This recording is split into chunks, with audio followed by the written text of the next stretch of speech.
एक वृद्ध ट्रेन में सफर कर रहे थे। संयोग से वह कोच खाली था।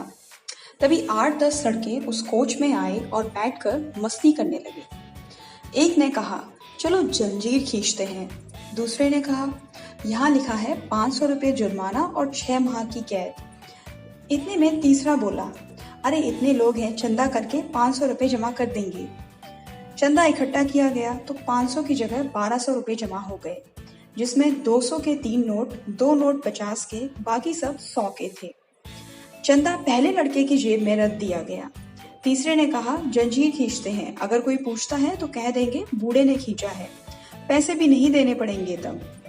बूढ़े ने हाथ जोड़कर कहा, बच्चों, मैंने तुम्हारा क्या बिगाड़ा है, मुझे क्यों फंसा रहे हो? लेकिन नहीं, जंजीर खींची गई। टीटी आया सिपाहियों के साथ। लड़कों ने एक स्वर में कहा, बूढ़े ने जंजीर खींची है। टीटी बूढ़े की तरफ देखकर बोला, शर्म नहीं आती इस उम्र में ऐसी हरकत करते हुए? बूढ़े ने हाथ जोड़कर कहा, साहब, मैंने जंजीर खींची है, लेकिन मेरी बहुत बड़ी मजबूरी थी। उसने पूछा, क्या मजबूरी थी?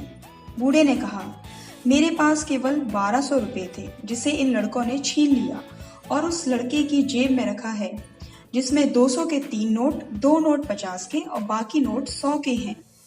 अब टीटी ने सिपाही से कहा, इन लड़कों की तलाशी लो। जैसा बूढ़े ने कहा था, नोट मिलाए गए। लड़के के जेब से 1200 रुपये बरामद हुए, जिनको वृद्ध को वापस कर दिया गया और लड़कों को अगले स्टेशन में पुलिस के हवाले कर दिया गया।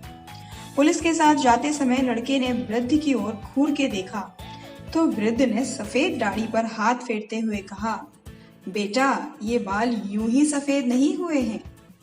अगर कहानी पसंद आई हो तो इसे लाइक और शेयर जरूर करिएगा और इस चैनल को सब्सक्राइब करिएगा।